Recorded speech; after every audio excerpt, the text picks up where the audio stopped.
Will cause some debate, won't it? But first, though, five-time Premier League winner Andy Cole has described Erling Haaland as the greatest finisher in Premier League history. Cole, who scored 229 goals in an illustrious career, has been giving us his assessment of the current crop of strikers, starting with Manchester United's new forward, Benjamin Sesko.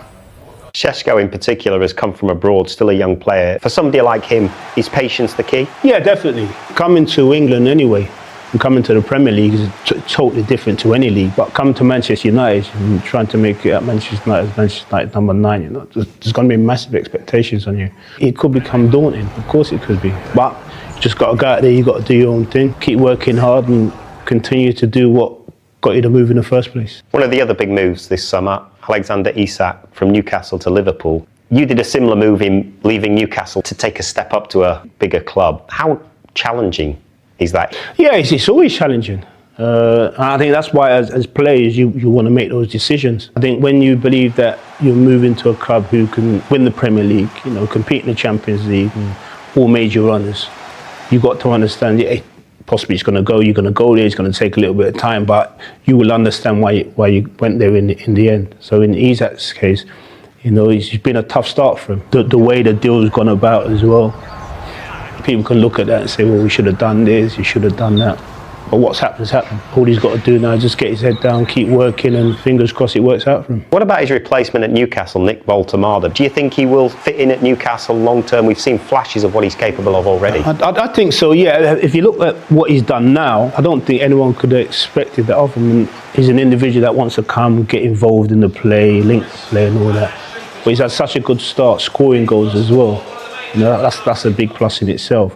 For what he is, his size, he's tall, he's gangly, he's got a real good first touch. He likes to bring players into play, gets himself in the box and that. Gyokeres has gone into Arsenal in the summer. Is he the missing piece that wins them the title? Only time will tell. Arsenal have never had that type of centre forward. You know, they've always kind of like an individual who gets in the box, scores goals. And Gyokeres is a different guy and runs from deep, runs into the channels, which the modern day football, you don't see that from centre forwards anymore. You know, he's prepared to do that kind of work. So we'll have to wait and see if he is the guy that Arsenal have been searching for to score them goals for them to win the Premier League. Erling Haaland, can we get your opinion on him because he can't stop scoring? Nah, it's unbelievable. When you have a team that is built for you, what do you expect? You know, if he was out of the team, injured or whatever, I genuinely do believe Manchester City would really struggle to score goals, because if you look at the goals he's got now, and if you look at Man City as a team, you take his goals out, wherever the goals come from. But this guy, what he does he's phenomenal at what he does. How do you see the title race this season? I think it's going to be another tight one. I know Arsenal at the present moment are absolutely flying. But as we know in football, every team goes for a blip. Ultimately, we know Arsenal's blip's going to come. Man City's blip's going to come. I don't know if Liverpool have already gone through this. We've got so far to go. So far to go. Neil, welcome along. Andy Cole, somebody who should know a thing or two about it, says he's the greatest finisher in Premier League history, Erling Haaland. Do you agree with those comments? Good afternoon, Vicky. What a way to start. Yeah. Yeah, with that sort of question. I mean, the Premier League's been going for, over 30 years. We've seen some unbelievable strikers over that time. Obviously, currently, Haaland looks like he'll score with every chance. Yeah. He's on absolute fire at the moment. It's been absolutely sensational for Man City. I think he's adding more to his game than just being the goal scorer, that finisher. I think he is adding a little bit more to his game. But when you think about the Premier League as a whole, in terms of the players we've had, I mean, Andy Cole scored a lot of goals himself. Alan Shearer, Thierry Henry, Ian Wright, Wayne Rooney. There's a long list of centre-foot. Robbie Fowler at Liverpool as well. So you're thinking there's a long list of players who you go, you'd fancy them to score in them chances. And I understand what you're saying in terms of Haaland's like that. When he's through 1v1, you think he'll score, because he's got that sort of that clinical ability to take those chances. Now, the one you're showing there, I don't think he knew a lot about that. I think that's just a case of being in a rich vein of form and things go for you. But yeah, there's no doubt about it. At the moment, when you talk about the best strikers around, Haaland is definitely that. But there's a long list in the Premier League, isn't there? Has he got that instinct that you need as a striker? You know, that it just comes completely naturally. He's not really thinking about it. It's almost Has he got that? Yeah, I believe so. I believe so. People talk about strikers and goal scorers. I think it's a natural thing, but it's about staying calm. You know, how many times you say, oh, well, you've rushed that chance. It's about the calmness inside the penalty area. He'll miss chances, and no doubt has done before and will do again.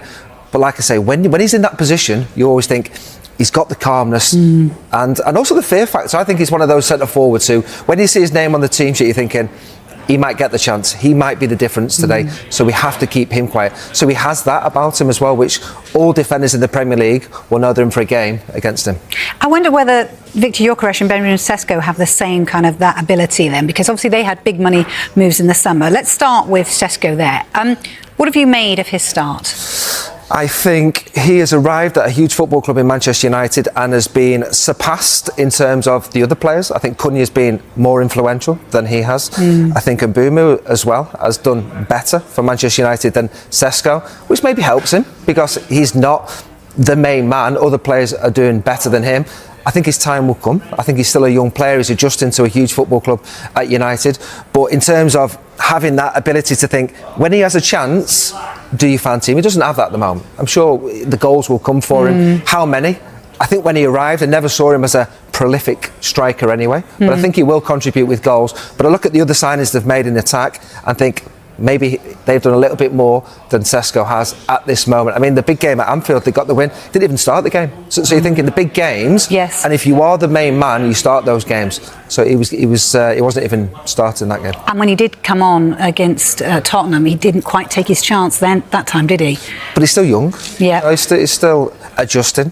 Manchester United have invested a lot of money in him. They will give him time to be able to prove his worth. The team have vastly improved this season from where they were last year and the last few years. I think there's a better mood around Manchester United at this current time, and the fans are enjoying watching the team. I think what you would say as well, and where he might benefit as a player, as a centre forward, he's going to have more time on the training pitch. And unlike a lot of top clubs in the Premier League who are playing in Europe, they don't get that same benefit. He will have more time on the training ground to understand what the manager wants in that position, but also with his teammates. Then we see how good a coach Aaron is as well, if he can get the most out of him. Yeah, interesting. What about Victor Gyokeres then? Have you seen enough to convince you that he's the answer for Arsenal and what they needed? The table looks all right for them. Yeah, it does, doesn't it? It looks all right for them, yeah. I mean, I think Arsenal again invested heavily in the summer, but I think they brought in players to enhance what already was an outstanding squad. And maybe he is that missing player for certain games. I'm not sure I look at Gyokeres yet and think he can be the match winner against Man City, against Liverpool. Why? What makes you think that? I just think he isn't a Haaland type of centre forward yet. I think he's has proven he can score goals, but he's not somebody who you think he's really going to show it in the top games yet. That may come, but I'm just saying at this moment in time. But I think in terms of Arsenal, they've got a better squad and more players to be able to contribute. Now, a lot's made about Arsenal with set pieces, and they're doing very well with that. But I feel as though there's more to the game than that. He is the sort of centre forward, Gyokeres, who I'd say I'd fancy him to score against lesser teams in the Premier League. You've seen that against Burnley, seen it against Leeds. In games where Arsenal might drop points. Arsenal last season went in a title race because they drew too many games last season. He could be the difference, and somebody will have the numbers for how many games Arsenal drew last year. I don't know, it was double figures. It was too many, but he could be the difference for 4 or 5 of those draws and turn those games into victories, which still gives its own value as a very important player, but not somebody who say is the best in the league. Whereas that fella is at the moment. You're still putting Haaland way above him. Yeah. In terms of Arsenal, do you think they've got enough, and with him as an addition, to win the title this season? A long way to go. I think there is a long way to go. I think they've started extremely well. I think when I look at the league table, I look at it and think, are Arsenal going to lose 5 or 6 games this season? Where are those defeats going to come from? Liverpool have lost 5 games already. City have lost 3 already. And I look at them and think, I don't know they're going to lose 5 or 6 games. I just think they're a really hard team to beat with how solid they look defensively. Yes. And injuries may come. And Arsenal fans will say, well, Saka's been out injured. He missed the game at Anfield. Odegaard's out injured. Gyokeres missed the last game. So they're coping and dealing with the injuries, which maybe a couple of years ago they weren't able to do. I thought the recruitment this summer was magnificent. I think they really did recruit well, and they look in a great place. It's a long season. How good will Arsenal be when they're really getting chased. Was it 2 years ago where they nearly won the league? And I think Man City picked them to it, and I think City won 7-8 games in a row. I just wonder if we get to that stage of the season, mentally, how they will cope with that. But there's no doubt Arsenal, for me, will very much be one of the favourites for the title. OK. Look, it was, by the way, 14 draws for Arsenal last season. Yeah, they are. So it was a lot. And like you say, lost them potentially to winning the title. Now